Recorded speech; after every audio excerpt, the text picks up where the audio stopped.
بسم اللہ الرحمن الرحیم۔ ایک وزیر سلیم جو خاموشی سے بادشاہ کی سب سے بڑی غلطی درست کر دیتا ہے۔ شہر کی فضا میں اس صبح کچھ غیر معمولی سا تھا۔ سورج پوری آب و تاب سے نکلا ضرور تھا، مگر دربار کے ستونوں پر پڑتی روشنی میں بھی ایک انجانی سنجیدگی جھلک رہی تھی۔ محل کے صحن میں خدام آہستہ آہستہ چل رہے تھے، جیسے کسی نادیدہ خطرے کا احترام کر رہے ہوں۔ ہر کسی کو معلوم تھا کہ آج بادشاہ فرمان سنانے والا ہے، اور یہ فرمان سلطنت کی تقدیر بدل سکتا ہے۔ بادشاہ کامران بن فہد شجاعت، نظم و ضبط اور سخت فیصلوں کے لیے مشہور اپنے تخت پر جلوہ افروز ہوا۔ اس کی آنکھوں میں طاقت تھی، مگر آج اس طاقت کے ساتھ عجلت بھی شامل تھی۔ اس کے ارد گرد وزراء صف باندھے کھڑے تھے، کوئی سر جھکائے، کوئی نظریں چرا کر اور کوئی مسکراہٹ اوڑھے اپنی باری کے منتظر۔ لیکن ان سب کے درمیان ایک شخص تھا جو نہ مسکراتا تھا، نہ بولتا تھا، نہ آگے بڑھتا تھا۔ یہ تھا وزیر سلیم۔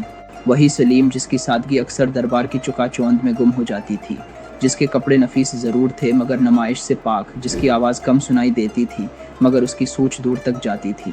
وہ بادشاہ کا سب سے پرانا خادم تھا، تلوار کے نہیں، عقل کے ذریعے۔ بادشاہ نے گلا کھنکا کر اعلان کیا، مجھے خبر ملی ہے کہ شمالی صوبوں میں بغاوت کی بو ہے۔ تاجر شکایات لے کر آئے ہیں کہ رعایا ٹیکس ادا کرنے سے انکاری ہے۔ میں فیصلہ کرتا ہوں کہ آئندہ سے وہاں دوگنا ٹیکس نافذ کیا جائے اور عمل میں مزاحمت کرنے والوں کو سخت سزا دی جائے۔ دربار میں ایک لمحے کو سناٹا چھا گیا۔ چند وزراء نے فوراً سر ہلا دیا، یہی ان کی عادت تھی۔ چند کے چہروں پر تشویش ابھری مگر لبس یہ رہے۔ وزیر خزانہ نے تعریف کے پل باندھے کہ یہ فیصلہ سلطنت کے خزانے کو مضبوط کرے گا۔ سلیم خاموش کھڑا رہا۔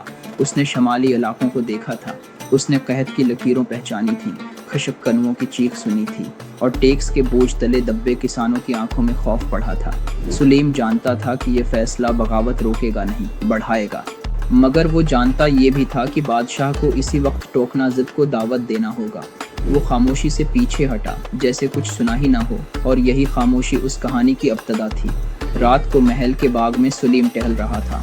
آبشار کی مدھم لے لیتی آواز میں اسے گاؤں کی کراہوں کی بازگشت سنائی دے رہی تھی۔ اس نے فیصلہ کر لیا، بادشاہ کی غلطی درست ہونی چاہیے، مگر ایسے کہ بادشاہ کی شان بھی سلامت رہے اور سلطنت بھی۔ اگلے دن سلیم نے تحریر نویس کو بلا کر ایک رپورٹ تیار کروائی، مگر اس پر اپنا نام ثبت نہ کیا۔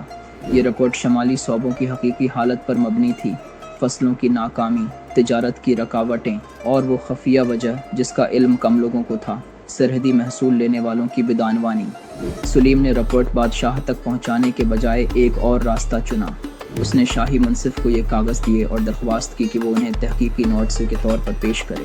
منصف حیران ہوا، مگر سلیم کی سنجیدگی نے اسے خاموش کر دیا۔ ادھر بادشاہ نے اپنے فیصلے پر عمل شروع کروا دیا۔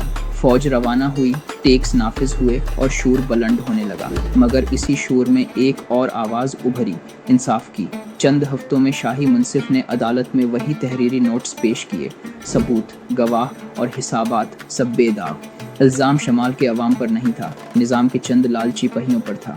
بادشاہ کے چہرے پر پہلی بار توقف آیا۔ اس نے ثبوت مانگے۔ منصف نے سرحدوں کے محصول لینے والوں کو طلب کیا۔ گرفتاریوں کا سلسلہ شروع ہوا۔ خزانے میں اچانک کمی کی وجہ سامنے آ گئی، چوری۔ یہ وہ لمحہ تھا جہاں بادشاہ کی سختی کو درست سمت ملی۔ اس نے دوگنا ٹیکس کا فرمان واپس نہ لیا، بلکہ اسے اصلاحی پیکیج میں بدل دیا۔ ٹیکس میں عارضی رعایت، قرضوں میں سہولت اور بدعنوانوں پر کڑی سزا۔ دربار میں سرگوشیاں ہوئیں۔ یہ سب کس نے سوچا؟ کس نے یہ کاغذات تیار کیے؟ بادشاہ نے منصف سے پوچھا۔ منصف نے نظریں جھکا کر کہا، یہ تحریریں ایک ایسے شخص کی ہیں جو شہرت نہیں، درستگی چاہتا ہے۔ بادشاہ خاموش ہو گیا، پھر اس نے نظریں اٹھائیں اور پہلی بار وزیر سلیم کی آنکھوں سے آنکھیں ملیں۔ اسی شام بادشاہ نے سلیم کو خلوت میں بلایا۔ کیا یہ تم تھا؟ سلیم نے سر جھکا کر کہا، میرا نام اہم نہیں حضور، اہم یہ تھا کہ سلطنت بکھرنے سے بچ جائے۔